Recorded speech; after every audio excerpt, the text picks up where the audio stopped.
बहिना चढ़े खजूर नीचे से लइका फेंकेले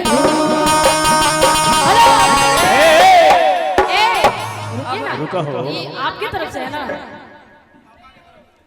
कौन पापा है आपके? अच्छा लड़का के पिताजी। अच्छा कहाँ है समधी जी? अच्छा तो बंद कर दे, का गाली देना? नहीं नहीं हमको इनसे चाहिए, ये दोनों लोग से, उनको तो छोड़ दिए। सबसे कंजूस ये है विकास जी, बाप रे बाप। पता है चश्मा लगा के बैठे हुए हैं। कहे के बाद की ये बहुत प्यारा सा गीत है जो महिलाओं लोग भी गाती है। विकास के बहिना चढ़े खजूर नीचे से लइका फेंकेले धूल।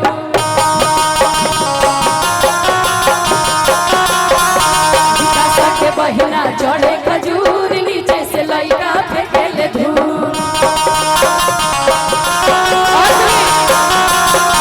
विकास के बहिना गइली रूस चौका में जाके गइली सूर।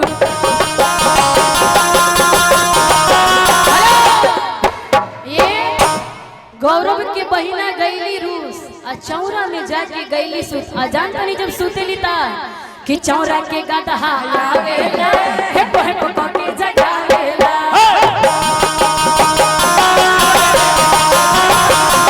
चौरा के गदहा आवेला हे कोहे को के जगावेला।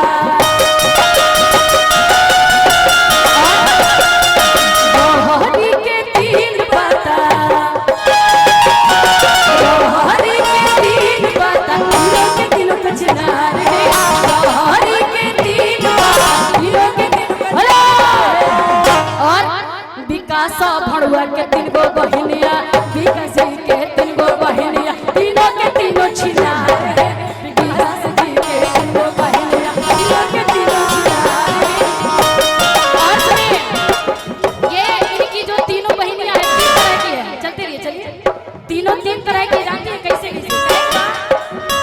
एगो बिया ऐसन वैसन, एगो बिया ऐसन वैसन, एगो बिया खिल। और हेलो विकास जी का कहना है हाजी कि ससुराली में गाली सुनने का मजा ही कुछ अलग है। हाँ काहे कि मौगा है ना इसलिए को फर्क नहीं पड़ने वाला। काहे के बाद अरे एगो बिया ऐसन वैसन, एगो हिया खिलाड़ी, छटकी हिया छटल छिनार देवी पतैया, छटकी हिया छटल छिनार देवी पतैया, छटकी हिया छटल छिनार।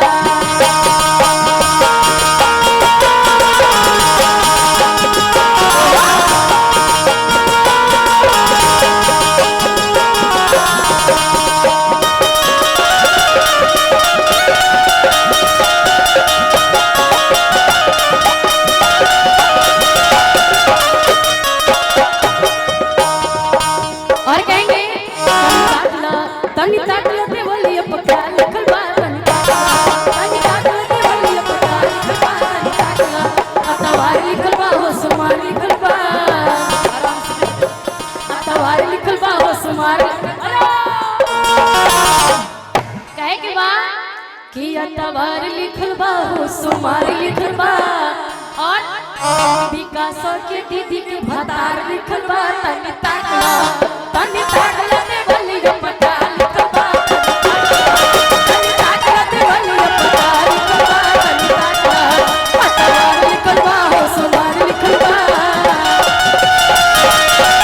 अतवार लिखल बा हो सुमार लिखल बा।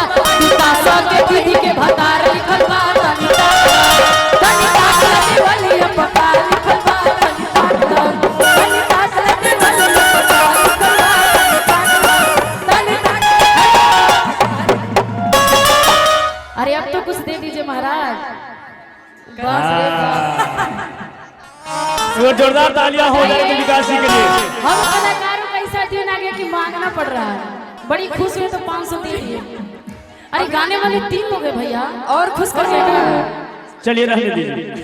और देखिए जाएगी जितने मिले उतने में खुशी है हम लोग। जी जी। और हमारे जो हमारे दुल्हन साहिबा के जो भाई है जीवा जी यादव, जिनके माध्यम से हम सभी कलाकार को प्यार भरा आशीर्वाद 200 रुपये से नवाजे हैं जी। पहले दिया 2 बार प्रचार कर रहा है। शादी में झूठो अनाउंस नहीं करेंगे। नहीं क्या बात है जी, बोलिए भैया। लेकिन ये है ना कि विकास जी बहुत कंजूस है ना जी, बाप रे। गौरव जी पूरा भुकवा दिए। कुछ आप भी थोड़ा दान वान कर दीजिए जी भैया, फरमाइश होगा जी, पहले गाना होने दो, उसके बाद फरमाइश पूरा कर देंगे। देखिए ना इनका देंगे दूल्हे जी के मुंह देख लीजिए। अरे थोड़ा तो अरे थोड़ा तो दीजिए। हाँ जी, वो नहीं आप ना, ये तो दुल्हनिया लेके जा रहे हैं। बताइए कई करोड़ की दुल्हन लेके जा रहे हैं, अरबों खरबों में। क्या बात है? अरे कुछ तो बोलिए महाराज। लगता है डायरेक्ट अपनी बीवी से ही बात करेंगे। बड़ी अच्छे हैं जो कसम खेले बनी। चलो ये है कि मतलब किसी और पे नजर नहीं डालेंगे।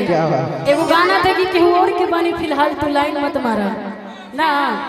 ए अरे धान कुटा हो दुल्हा धान कुटा हो। लेकिन हेलो कुछ दीजिए उजेगा भी। आ रहा है भाई, जेब में थोड़ी है। दुल्हा बनने के बाद मैनेजर हो जाता है लोगों को। बताइए। अरे आप लोग कहाँ देने वाले? सबसे खतरनाक दोस्त यही है। इसे सुनिए ना, आप सबसे ज्यादा शरारती वाले दे चुके हैं, ठीक है? क्या नाम है आपका? हाँ? लड़का का दोस्त गया है तो उनके पास ना गया है, कहेंगे बाप रे। नहीं कि बोले कि ठीक बस 5,000 हो गए, समझ ला। चलिए धान कुटा हो दुल्हा धान कुटा हो, धान कुटा हो दुल्हा धान कुटा हो।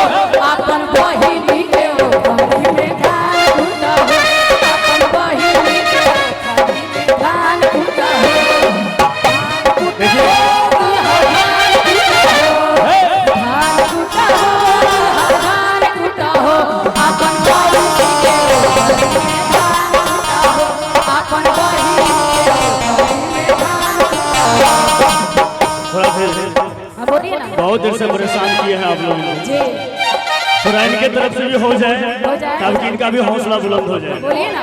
उठे छिए हे साली उठे छिए, उठे छिए हे साली उठे छिए, अपना साली क्यों उठे छिए हे, अपना साली क्यों उठे छिए हे।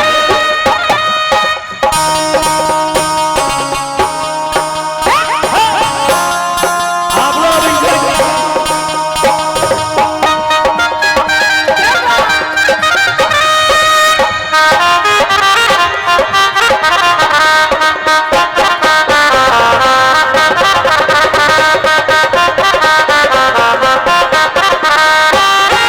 धान कुटा हो दुल्हा धान कुटा हो, धान कुटा हो दुल्हा धान कुटा हो। मामा के ओखरी में धान कुटा हो, मामा के ओखरी में धान कुटा हो। छिए हे साली कुटे छिए, कुटे छिए हे साली कुटे छिए, अपना सासू जी क्यों खरी में कुटे छिए हे, अपना सासू जी क्यों खरी में कुटे छिए हे।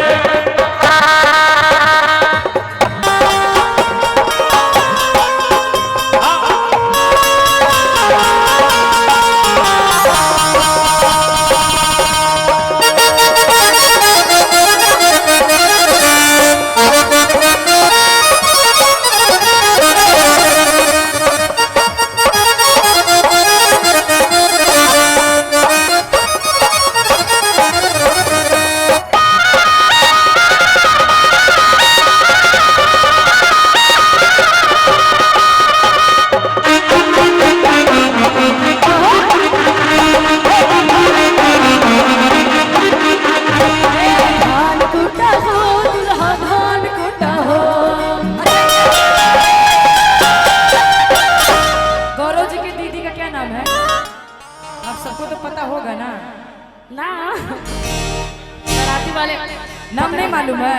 तने डॉन जी जल्दी पता करके आइए तो। अरे उधर तो और बताएंगे नहीं, कोई नहीं बताने वाले हैं। घराती वाले बता सकते हैं बस। ये तो परंपरा है शादी नहीं की। बताएगा। कितनों बड़ घराना में बियाह हो, गाड़ी तो होना है। अच्छा खाली पता चल जाए। अच्छा इनका क्या नाम है?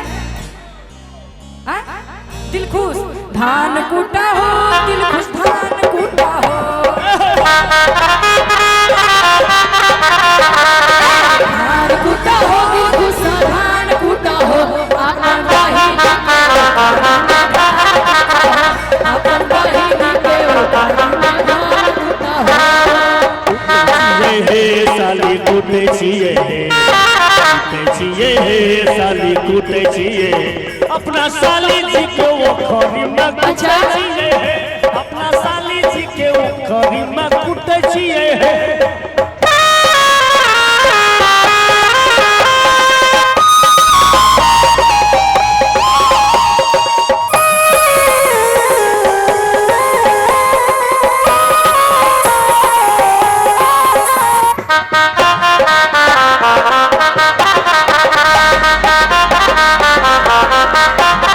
धान कूटा हो दुल्हा धान